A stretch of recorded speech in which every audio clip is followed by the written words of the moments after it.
আইপিএলের মেগা নিলামে এবার তিনটি নাম নিয়ে সবথেকে বেশি চর্চা হয়েছিল ঋষভ পন্থ, শ্রেয়স আইয়ার ও ভেঙ্কটেশ আইয়ার। কোটি কোটি টাকার বৃষ্টি হয়েছিল এই তিনজনের ওপর।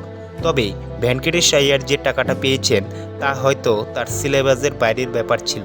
সবার মনে একটাই প্রশ্ন, কেন ভেঙ্কটেশ আইয়ারকে 23,75,00,000 টাকা দিয়ে দলে নিল কেকেআর? তিনি কি এত টাকা পাওয়ার যোগ্য? আর এবার এই নিয়ে মুখ খুলল KKR mentor Dwayne Bravo. Bravo বলেছেন, আমরা আগে থেকেই পরিকল্পনা করেছিলাম কিছু ক্রিকেটারের জন্য, তার মধ্যে আইয়ার একজন। আপনারা দেখবেন আমরা চ্যাম্পিয়ন হওয়া কেকেআর দলের প্রায় 80% ধরে রেখেছি। আর ওই দলের অন্যতম সদস্য ছিল ভেঙ্কটেশ আইয়ার। 2021 সাল থেকে কেকেআরের হয়ে খেলছে ভেঙ্কটেশ আইয়ার। তাকে এবার রিটেন না করায় চোখে জল ফেলেছিলেন ভেঙ্কটেশ আইয়ার।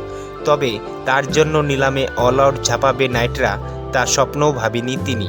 23,75,00,000 টাকা দিয়ে নিলাম থেকে তাকে কেনে কেকেআর, যা অনেকের কাছেই ছিল অবিশ্বাস্য ব্যাপার। ব্রাভো বলেন, আমি দেশে থাকাকালীন একটা লিস্ট তৈরি করে ম্যানেজমেন্টের সঙ্গে আলোচনা করি। সেই তালিকায় রেখেছিলাম ভেঙ্কটেশ আইয়ারকে। ফলে ওকে দলে নেওয়ার টার্গেট আমাদের আগে থেকেই ছিল, আর আমরা পরিকল্পনা মাফিক চলেছি।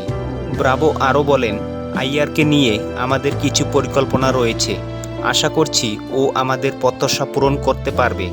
ওর মধ্যে সেই ক্ষমতা রয়েছে। বন্ধুরা, তোমাদের কি মনে হয় ভেঙ্কটেশ আইয়ার কেকেআরের প্রত্যাশা পূরণ করতে পারবে কিনা তা কমেন্টে জানাও। ভিডিওটি ভালো লেগে থাকলে লাইক এবং চ্যানেলটিকে করো সাবস্ক্রাইব।